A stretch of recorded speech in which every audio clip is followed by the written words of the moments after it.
it's Jenna. So this video blog is for week 10, film 15, I'm pretty sure. The question I'm going to be answering for this video blog is discuss the mountain climber metaphor and how is it different and similar to other artists we have discussed. So I think that the mountain climber metaphor used in this documentary was to compare the relationship between Picasso and Braque. These two artists worked together, basically inseparable, and used and developed Cubism, which is a new style of painting that differed from traditional types of painting. The mountain climbers represent that in order for each of them to succeed, that they need to rely on one another and that they use each other to help to climb to the top of the mountain together, which would be becoming famous artists and becoming successful. Reference from one of my sources that is cited in my actual blog. Picasso and Braque were essentially inseparable. They forged a relationship that was part intimate friendship, part rivalry. They were each other's teachers and apprentices. The two artists worked so closely together that they themselves sometimes couldn't tell their works apart. They were scrutinizing each other's work while challenging, motivating, and encouraging each other. Later, Picasso recalled, almost every evening, either I went to Braque's studio or Braque came to mine. Each of us had to see what the other had done during the day. Braque was more poetic, expressing himself. We were like mountain climbers roped together. So even Braque compared them as mountain climbers, like in the documentary. And I believe that the two complemented each other and each other's work, but I also feel like they were always trying to secretly one-up each other.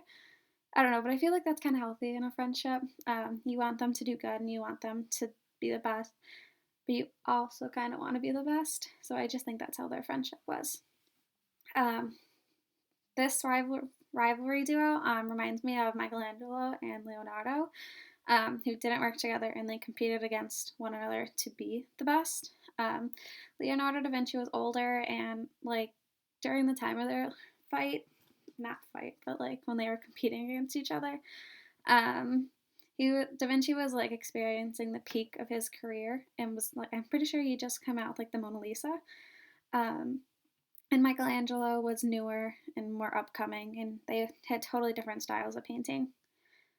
They were both chosen to paint the David Commission, and one of my references that's cited in my blog stated, the city of Florence had every reason to expect that Leonardo and Michelangelo, as aware as everyone else of the vulnerability and preciousness of the city's freedom, would create patriotic masterpieces, and that the rivalry would spur them on. It spurred them all right, but in odd, hermetic, and pessimistic directions. The images of war they created were not bright and celebratory pageants of chivalry, but enigmatic, disturbing. It's hard to know that their relationship was so torn and then to know that other relationships were blossoming, like Picasso's. But I think that one similarity between Michelangelo and Leonardo, whether they wanted to face it or not, was that they both had family troubles growing up in their childhoods. They had trauma, and they're both significant artists during their time period and now in the present. So that is it for this blog post, or video blog post. In my actual post, I put my question down for next week, and I referenced my sources. So that is it. Okay, thanks.